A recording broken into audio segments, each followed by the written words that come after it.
alaihi wasallam.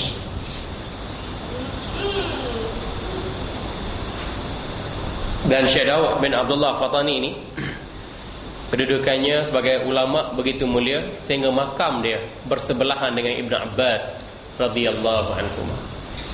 Kita kalau kita meninggal tak tahu orang tanah kita kat mana. Bagi orang murtad, jenazah dia tak boleh mandi, tak boleh kapan, tak boleh solat, tak boleh tanam di tanah perkuburan Islam. Saya bagi tahu Kasim Ahmad, kalau dia mati kafir, mati murtad, dia kata dia tak kisah mati kafir dan murtad pun, dia kata dia boleh saat jawab dengan Allah. Nampak Kasim tak boleh tanah perkuburan Islam. Tak apa. Dahsyat. Kalau muda-muda satu level dengan kita, memang bertumbuk bagi kita. Tak betul geram sangat. Tapi nanti keluar asap khabar pula, ustaz tumbuk orang. Geram. Ustaz Zamihan pula, Presiden Aswaja. Aduh. Jadi fitnah pula. Hatta saya jumpa dia, saya kata saya tunjuk gini pun orang kata apa Ustaz Zamihan tak hormat Kasim Ahmad. Nak hormat macam mana dia? Sesat, kafir dan murtad. Dia kata hadis Nabi ni 60% tak betul. 40% je betul. La haula wala quwwata illa. Ulama ni sama dengan padri, satu lain orang padri. La haula wala quwwata illa. Apa gitu? Macam mana kita nak? Kalau saya jumpa Kasim Ahmad, saya buat gini. Maknanya saya sekongkol dengan sesat murtad menyelewengnya. Dan kita buat gini. Mana orang tua ni ego. Dia nak dengar kita, dia nak dengar hujah dia je Pak Said. Dia cakap bomba. First round saya tanya-tanya dia, betul ke Pak Kasim gini-gini? Dia cakap betul gini. Saya dengar je, kita tak menyampuk. Lepas tu baru kita patah balik hujah dia. Patah balik hujah. You mau apa? You siapa? You jangan nak ajak I kaji Quran ni 36 tahun. Apa metod pengkajian Pak Kasim? Ni tunjuk ni. Saya guna otak saya kaji Quran 36 tahun. Tengok. Guna otak, bangga guna otak 36 tahun. Ni bukan nak mengumpat, nak cela buruk dia, kesilapan dia, tapi ini proses kita panggil perbandingan antara benar dan salah. Yang kedua ni proses pengajaran. Supaya jangan ada orang yang sebegitu sepertinya. Maka moral of story orang baik mati baik, dikapan di jenazah dan disolat, ditandang di tempat yang baik-baik. Orang yang tak baik, mati tidak baik, diselenggarakan cara tak baik, ditandang di tempat yang tidak baik. Maka marilah kita minta dengan Allah agar kita, Allah makhtim lana bihusnil khatimah, ya Allah, matilah kami dalam keadaan kami mati mulia, wala takhtim alaina bisu'il khatimah, jangan dikau matikan kami ya Allah dengan kematian hina. Amin. Tengok tarikh kematiannya juga tidak dapat dipastikan, kerana ada yang mencatatkan tarikhnya sekitar 1847 Masihi, dan yang lain mencatatkan pada 1262 Hijriah. Latar belakang ilmiah. Syekh Daud dibesarkan dalam keluarga ilmuwan. Tengok, environment kekeluargaan tu environment ilmu. Kita kalau kita besarkan keluarga kita dengan barat, environment kebaratan lah yang menjadi rentak hidup dan perjalanan kita. Betul tak? Kalau kita besarkan keluarga kita tu dalam bidang perniagaan, dia fikir niaga je. Fikir dunia, fikir harta, fikir kuasa, fikir wanita, fikir glamour. Keluarga anak seni, duk menari, duk berjagat, duk karaoke sampai mati begitu ya. Kecuali yahdillahu linurihi may yasha, kita dihidayahkan oleh Allah. Ayahnya Syekh Wan Abdullah dan datuknya Syekh Wan Idris adalah ulama besar pada masa itu. Ulama besar pada masa itu. Anak pun jadi ulama juga, bisa. Justru Syekh Daud telah diberi didikan agama sejak kecil oleh bapa dan datuknya. Ayah, datuk hidup dengan disiplin ilmu, melahirkan anak yang berilmu dan menjadi ulama. Syekh Daud telah mengikuti semua sistem pendidikan yang ada di Patani ketika itu. Sistem pondok ataupun sistem pengajian konvensional dia. Pada peringkat awal, beliau berguru dengan keluarga sendiri, termasuk dengan bapa saudaranya Syekh Safiyuddin. Keluarga, pak saudara pun alim juga. Ini belajar pak saudara, belajar ni. Ada pendapat mengatakan beliau belajar di Patani selama 5 tahun. Belajar di petani 5 tahun, kemudian mengembara ke Aceh dan berguru dengan Syekh Muhammad Zain Al-Ashi, seorang ulama terkemuka dari Kesultanan Aceh. Belajar petani 5 tahun, pergi Aceh berapa tahun pula. Kemudian menurut sumber yang dipercayai, beliau Syekh Daud ni dan beberapa sahabatnya telah belajar 30 tahun di Mekah dan 10 tahun di Madinah. 40 tahun, 30 tahun di Mekah, 10 tahun Madinah, 40 tahun. Belajar di petani sini 5 tahun, 45 tahun. Belajar di Aceh beberapa tahun. Pendek kata dalam 50 tahun mengabdikan diri dengan belajar. Lepas tu baru mengajar. Allahu Akbar. Kita ni baru nak belajar seminggu 2. Baru nak belajar. Tak apa, tak belajar lagi. Nah, ni ada kesungguhan, ada kesanggupan. Alhamdulillah.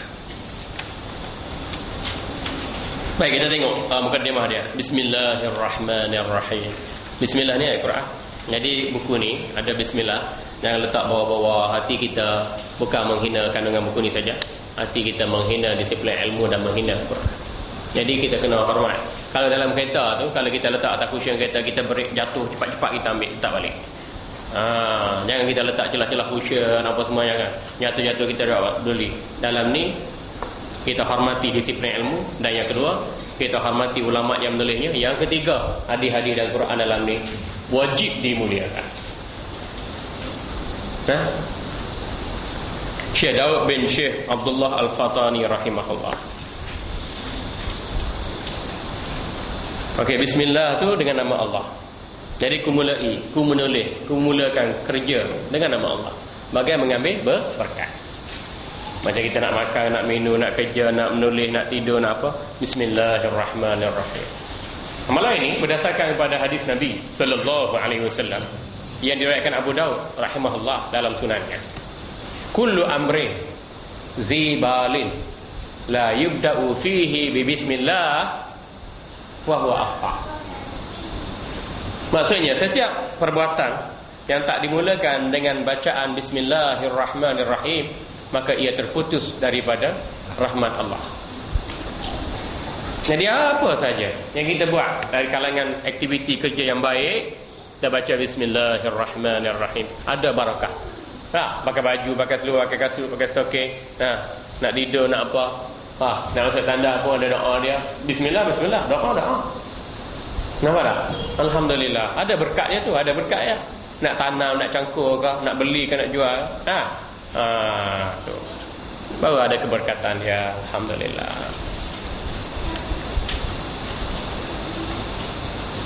Allah lafzul jalal, kita panggil lafaz yang menunjukkan zat yang mulia, yang wajib ada, serta sifat, nama-nama dan perbuatannya. Allah lafzul jalal, lafaz yang mengandungi kemuliaan dan kebesaran hanya milik mutlak Allah. Ar-Rahman sifat bagi Allah, sifat yang pertama. Ar-Rahim sifat bagi Allah, sifat yang kedua. Kenapa Ar-Rahman Ar-Rahim ini tidak ada dalam sifat 20? Kenapa Ar-Rahman Ar-Rahim ini tidak disenaraikan sebagai sifat 20? Sifat 20 tu sifat induk bagi Allah. Kalau kita katakan Allah wujud, wujud Allah tu mengandungi segala sifat kesempurnaan bagi Allah. Okey. Nanti kita akan bahaskan pelajaran yang akan datang. Syekh Daud bin Syekh Abdullah Fatani rahimahullah, dengan nama Allah, Tuhan yang Maha Pemurah bagi segala hambanya yang mukmin dan kafir dalam negeri dunia.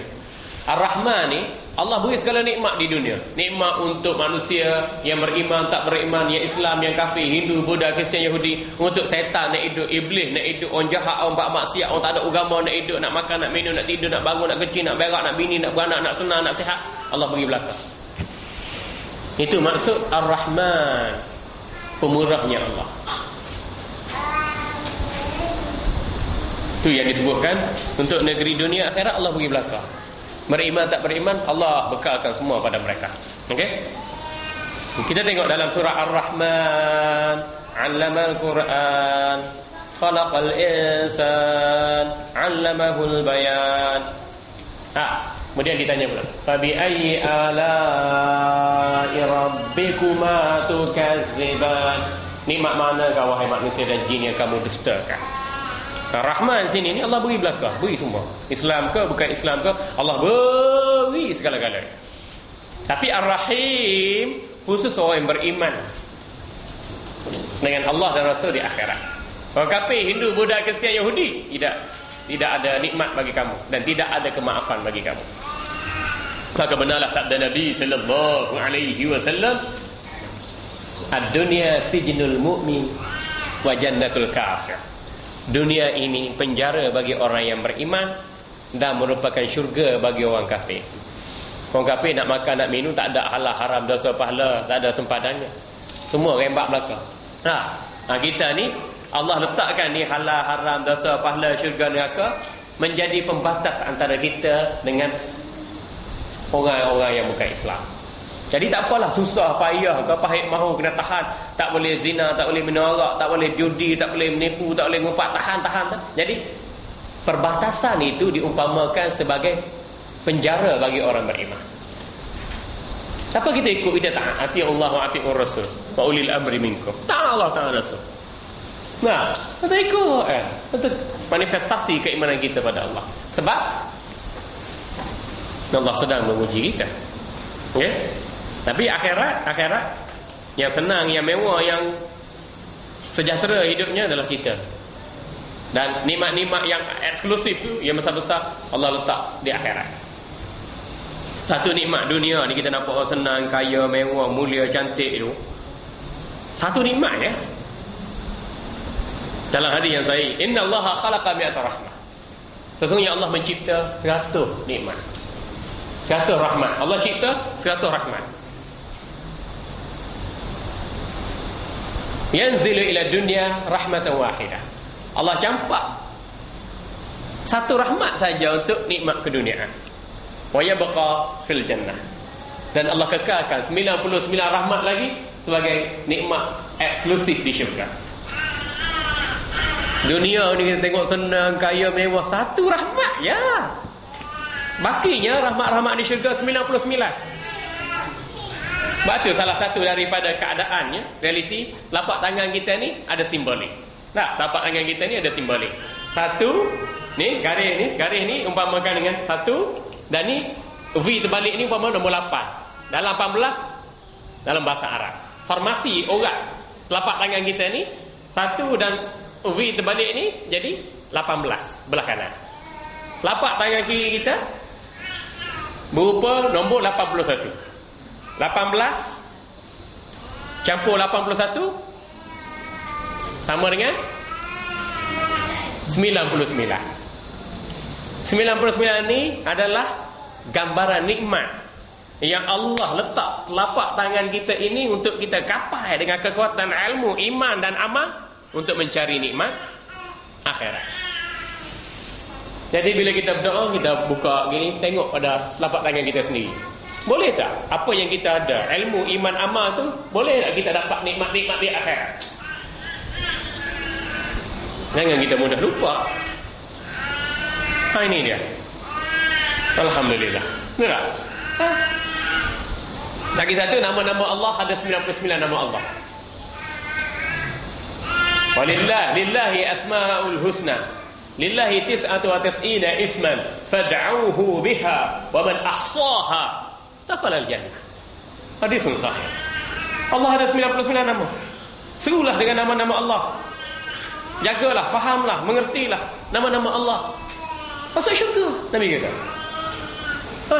Jadi ni telapak tangan 18 kanan, telapak kiri itu 81, 99 nikmat, 99 nama Allah. Inilah yang menjadi peringatan kita daripada hidup sampai kematian. Macam biasa orang Melayu kita ni, ni makan nasi, tangan kiri basuh berak. Biasa. Itu mentaliti orang fikir dunia. Kalau fikir akhirat, Allahu Akbar. Lepas tu pula jari jemari pula, fa innaha mustantaqatun yaumal qiyamah. Jari jemari pula akan bercakap di akhirat. Apa yang telah kita buat? Sudah kita. Ini lagi dah. Kita nak buat dengan tangan, percaya ni jari ni akan bercakap dengan Allah apa yang kita buat. Kita nak melangkah dengan kaki, kaki akan jadi saksi dengan Allah di akhirat. Nak lihat dengan mata, mata jadi saksi dengan Allah di akhirat. Inilah akidah Ahli Sunnah wal Jamaah. Beza dengan Wahabi, dengan Syiah, dengan Liberal, dengan lain-lain yang juga sesat. Yang bunyi-bunyi itu anak saya. Anak menyokong bapak yang sedang mengajar. Ni pejuang-pejuang Ahlussunnah tu. 2 lelaki, 2 perempuan. Semua pejuang Ahlussunnah. Termasuk isteri saya pun pejuang Ahlussunnah wal Jamaah. Jadi tuan-tuan bawalah anak. Tak apa. Biar budak-budak bising pun tak apa. Ini bahasa budak. Bawa anak, bawa ibu, bawa bapak. Hatta kalau ada apa? Ada datuk ke pak saudara yang sakit-sakit, bawa. Tak apa. Okey. Kemulai kitab ini. Alhamdulillahillazi. Tuan-tuan tengok saya baca sepintas lalu cepat yang mudah terbaca mana? Alhamdulillahillazi dalla ala wujudihi jami'ul kainat wa aqarra ala wahdaniyatihi. Kalau tak ada baris tuan-tuan letak baris supaya nak balik mengajar anak bini pula. Bukan saya je nak mengajar, nanti saya mati esok lusa tuan-tuan akan mengajar pula. Jadi proses ni proses pembelajaran, pengajaran dan perkadiran. Karena Nabi sallallahu alaihi wasallam menyebut la yuballigha syahidu minkumul ghaibah.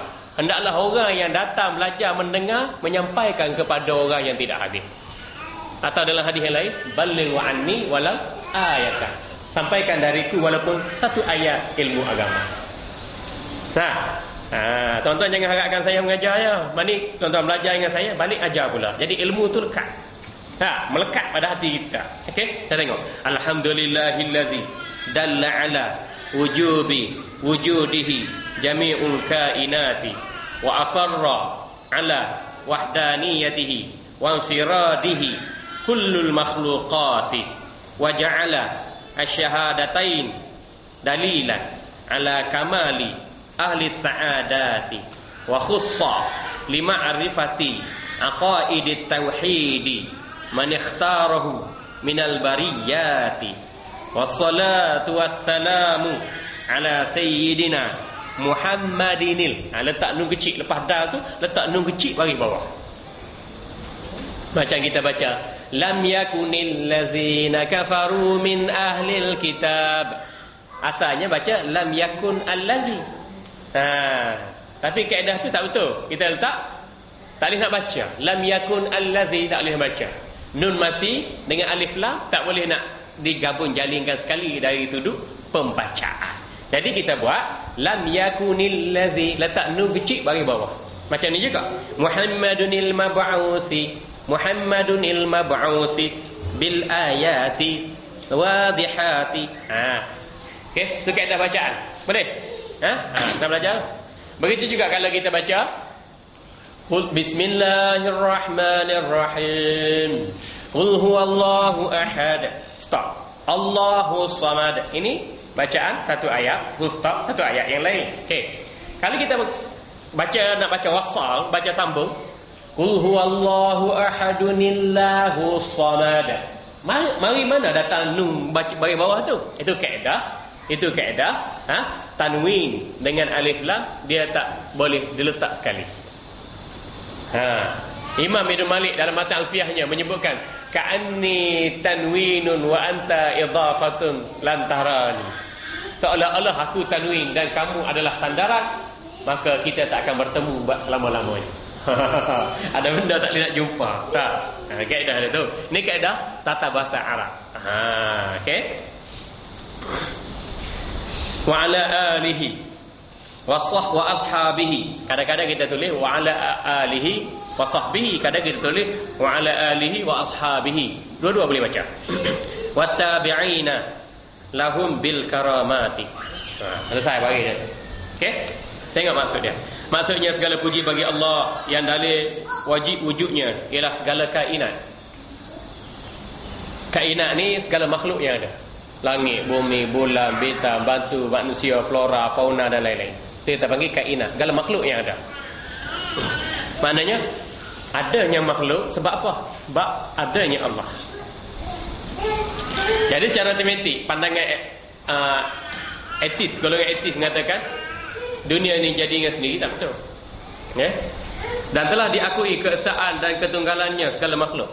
Segala makhluk menyaksikan bahawasanya la ilaha illallah wahdahu la syarikalah. Allah esa dan tidak ada sekutu baginya.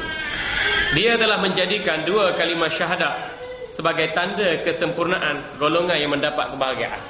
Allah yang jadikan la ilaha illallah Muhammad Rasulullah tu, Allah yang jadikan. Syarat nak cari kejayaan dan kebahagiaan hidup ialah la ilaha illallah Muhammadur Rasulullah. Dan mengkhususkan orang-orang yang dipilihnya daripada kalangan manusia untuk mengenali akidah tauhid. Allah lantik Nabi, Allah lantik para rasul. Dalam rasul pun ada rasul ulul azmi, mengajarkan kepada manusia tentang la ilaha illallah Muhammadur Rasulullah. Selawat dan salam ke atasnya. Selawat dan salamnya, salam Allah tu ke atas apa? Ke atas penghulu kita, Nabi Muhammad sallallahu alaihi wasallam. Macam kita sebut Said ni. Said ni penghulu lah, tuan kita lah. Macam Tuan Said dia katakan, macam Tuan Said. Tuan Said ni keturunan Nabi sallallahu alaihi wasallam. Said, Habib, Al-Jufri, Al-Haddad, Al-Alawi, Al-Abbas. Ni semua daripada keturunan Nabi sallallahu alaihi wasallam. Ni memari puak-puak Wahabi ni dia kata, Said apa ni? Said pun penyanyi, Said pun artis, Said pun dedah aurat. Nak bilang apa benda-benda kesalahan gitu? Benda-benda tu benda yang bersifat picisan je. Memang manusia tak lari daripada salah silap, dosa dan noda, tapi jangan dipukul rata gitu. Tak boleh. Tak boleh, tak kena. Orang kata Abu Jahal pun keturunan Nabi, Abu Lahab pun keturunan Nabi. Bukan. Abu Jahal ni peringkat atas, atau level dengan ayahanda baginda sallallahu alaihi wasallam dari sudut kedudukan tu. Tapi keimanan lain yang memuliakan kita tadi, inna akramakum 'indallahi atqakum. Nampak tak? Maksiat lain. Tapi kita kata darah keturunan Rasulullah ni sallallahu alaihi wasallam ni, Pak Said, Habib, Alwi, Al-Haddad, Al-Idrus ni. So kita hormati mereka. Kita hormati mereka kerana mereka memiliki darah keturunan baginda sallallahu alaihi wasallam. Satu hari Salman Al-Farisi radhiyallahu anhu, dia tanya Nabi sallallahu alaihi wasallam, ya Rasulullah, man ali baitik? Wahai Rasulullah, siapakah sanak saudara keluarga keturunanmu wahai Rasulullah? Baginda sallallahu alaihi wasallam menjawab, kullu taqiyyin ahli baiti, kullu taqiyyin min ahli baiti. Salman Al-Farisi ni dia orang Parsi, beriman dengan Rasulullah sallallahu alaihi wasallam. Dan bila mana turun ayat yang berkait dengan keluarga Rasulullah sallallahu alaihi wasallam yang menjelaskan keluarga Rasulullah sallallahu alaihi wasallam ini, isteri baginda, anak-anak baginda, cucu baginda hingga ke bawah, maka Salman ni pun rasa resah sedikit. Sebab dia ni bukan orang Arab, bukan daripada keturunan darah daging baginda sallallahu alaihi wasallam. Lalu dia tanya, wahai Rasulullah sallallahu alaihi wasallam, aku ni orang lain, orang bukan keturunan suku sakat kamu. Jadi siapakah keluargamu yang sebenarnya? Baginda menjawab, kullu taqi. Wahai Salman, jangan resah. Sesiapa saja yang beriman dan bertakwa kepada Allah, dia dari kalangan kaum keluarga keturunan. Jadi berdasarkan ayat Quran dan hadis jelas, keluarga Rasulullah sallallahu alaihi wasallam ini ada dua jenis. Yang pertama memang darah daging keturunan Rasulullah sallallahu alaihi wasallam, macam Pak Said, Al-Habib, Al-Idrus, Al-Jufri, Al-Haddad dan lain-lain. Mana darah daging tu, susu galur keturunan tu, darah daging.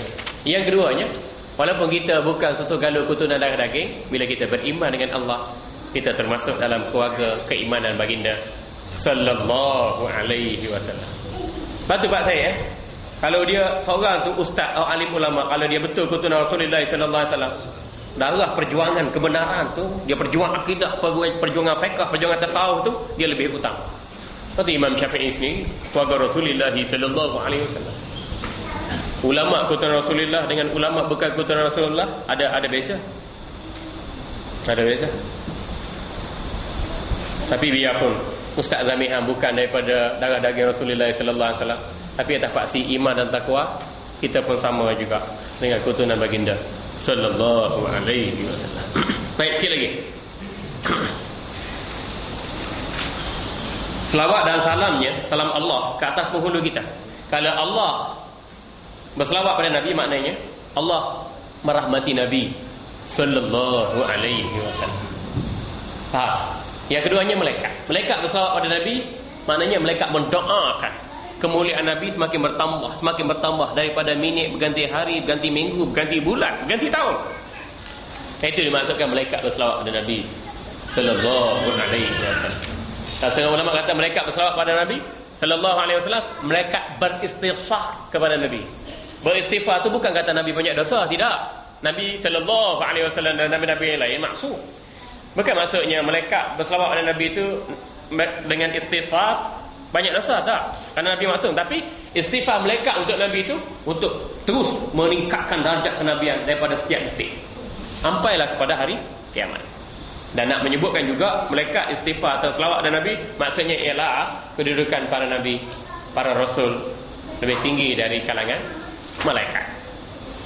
Okey.